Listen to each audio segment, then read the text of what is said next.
Hey guys, how you doing? It's a rainy day in my area. So I figured today was a good day to have a chat about the MPC scenarios outside in the weather a little bit, where it's nice and cool. So where is Akai going? I think that Akai, with the whole 3.4 release, is going to have something coming in the future. This is just my personal feelings on the situation. I have no insight on anything the company is doing, but just looking from patterns and what they've been up to, it just kind of makes sense. The things that made me pause on purchasing a new MPC had to do with the fact that the reality is, if I want the most powerful version of the MPC, it is a laptop and or a desktop, because of the processing power and the RAM that's offered. Also, a point was made in one of the group chats. A person was trying to figure out how they can record more than 8 tracks of audio into the standalone units and getting frustrated because they couldn't record more than 8 tracks in standalone. Well, the solution is to use it in controller mode, and you get up to 128 tracks of audio. So that alone tells you that the desktop scenario is the more powerful way to go with this. However, it is more fun to use the standalone units. There's something to that. I'm out front of my house, and the patio coverage is nice, and I forgot that it's a little noisy with all the cars going by. We'll try to work around it. The reality is that we all like standalone. Standalone is great. It's the reason why I still use the 1000. It's the reason why I still use the 5000. I use the studio every once in a while as needed, but again, as needed. But I also love the software because the software is very powerful, very functional. I get all access to all my VSTs. That's great. And that's totally something that can stay by itself. I actually am looking at purchasing a better controller than the Studio 2 just for that. And since I have more than one laptop, one of them is just going to be dedicated to 2.15. And that's fine. Because if you think about the mindset of how the MPC world works, all the old machines, they had their own operating system, and they were up to a certain point, and everybody got them to a certain point, and then they stayed that way for years. Whatever the last version of the 60, the 3000, the 2000, 2000 XL, the 1000, 2500, all of them, whatever the last version of the operating system or the last update that somebody modified, that's where we all kept them. And they've been like that for years, and that's fine. So going along with the new ones, I kind of feel the same way. The controller that I have on the way to help with the software setup is perfect for that purpose, and I'm going to leave it that way. That frees up the Studio 2 to travel with me. And even though I take the 1000 because I love sketching out ideas on the 1000. That's why I use it so much. I transfer it to the MPC2 software, which means that if I had another standalone unit at some point, maybe that I would take a break from bringing the 1000. The 1000 would just be for fun and for content.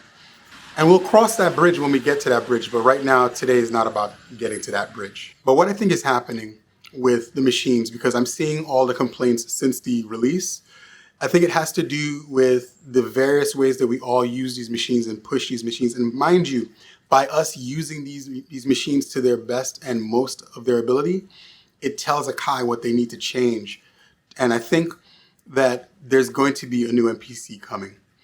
So my takeaways from what I've seen from what everybody's been working with, and those who I know that have them, that I've checked out what their workflow looks like with the new setup, the arranger mode is not bad. It's actually, like we all know, traditional DAW workflow. That's just what it is. The downside of that is the record arm feature. I think that's the one thing that Akai definitely needs to just replace or remove. The channels just need to automatically arm when we hit record, because that's how it's always been. It's been that way since the first day of the company. There's really no reason to change that behavior, because although it is a DAW in the box, it's just not something we need. Like, it's one of those workflow killers. Like, it's funny how workflow works. Those tiny little things, they add up after a while, and then you start to overthink. and then you stop. This is one of the main reasons why those who tend to stick with the older machines just work and go. They don't think too much about it because they don't have to. You know, you just boom, boom, boom, boom, boom. Like, I've had people explain to me that they can make better beats because they're using the MPC X or the Live or the MPC One, but I'm listening to their production and it's not any better than what I'm doing on the 1000 and the 5000. They have learned their workflow. They've created a workflow that makes sense to them. The workflow that I'm used to is very fast. Yes, the chopping is slower. If anything, the only thing that's slower is the chopping. That's it. Because we don't have pad tap. Pad tap is awesome. Pad tap is an awesome feature. I've used it on the Studio too. Oh my God, that's awesome. I wish the older ones had that. Auto chop, awesome. Auto chop on the older machines was terrible. It didn't always work. You had to be really lucky, fortunate, or something that had a lot of definitive transients that it's just boom, boom, boom, boom, boom. If it didn't have transients that were just set, then it didn't work. So it would start finding all the minutia, and then all of a sudden you have like a million little cuts. So those are things that were like workflow killers for the older machines. But at the same time, we all found workarounds for it. We found the ways that make it work for us. Or we worked out a path that makes the most sense for us to produce the music that we're trying to produce. For me, I would chop it up in there. I would take about 10, 15 minutes to chop up the samples exactly the way I wanted it. That way I was comfortable with it and I wasn't worried about how each pad was going to behave. I would go in and then create a program, and once the program is set, I would just make sure that it's on mono so all the samples cut each other off. And then if I do multiple programs, I would set it up so that the groups can talk to each other and cut each other off. Once that's done, I'm good. And then all of a sudden it's time to make the beat. And once it's time to make the beat, that's a 5 to 10 minute problem.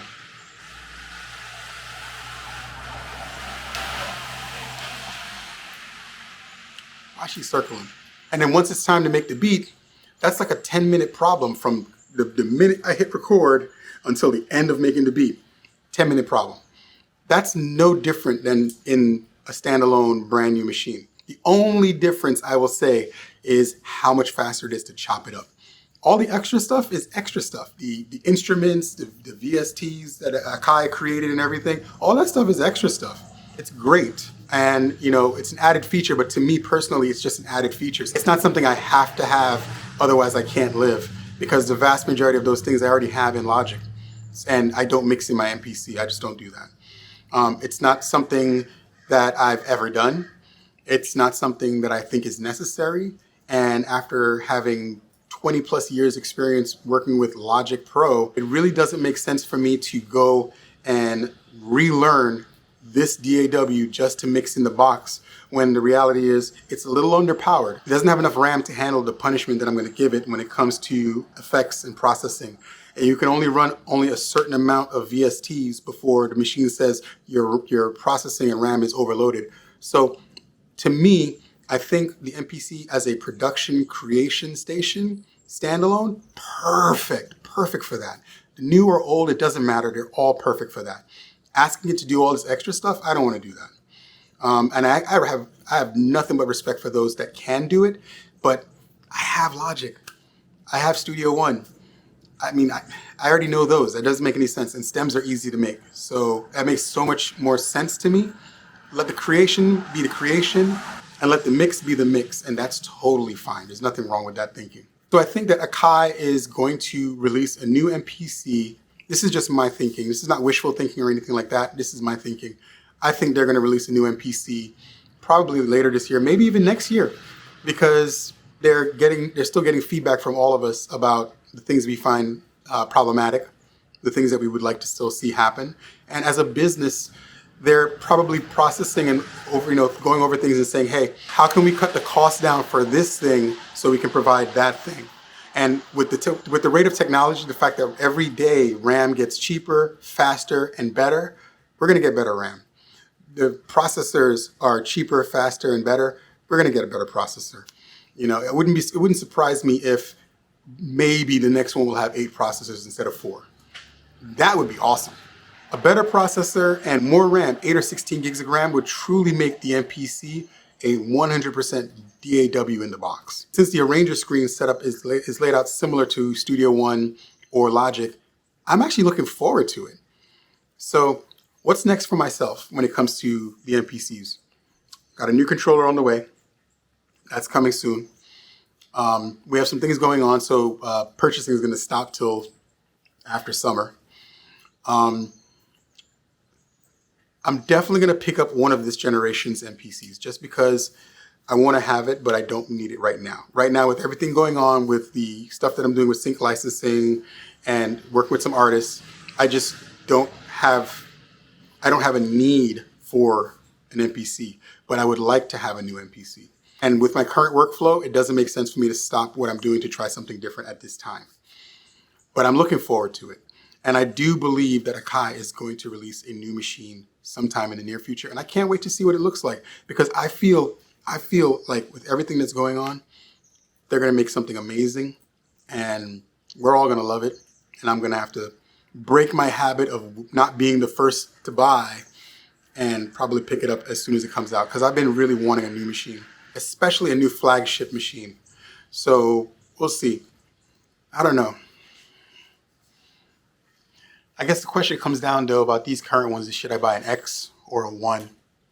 Because I really don't like the Live. I don't like the layout of the Live, but that's just a personal thing. The 1 is perfect because it's compact, but also not a huge fan of plasticky things. The X is amazing, but the X is so expensive. So weighing it all. But that's all I have to say on this. If you like what I've been talking about, like, share, and subscribe. Trying this out because, I wanted to do some more candid conversations here and there, especially about products, because there's a lot of things I learned and know about products that I haven't shared yet. And I've been focusing a lot on the MPCs because it's one of my main production tools and I love working with them.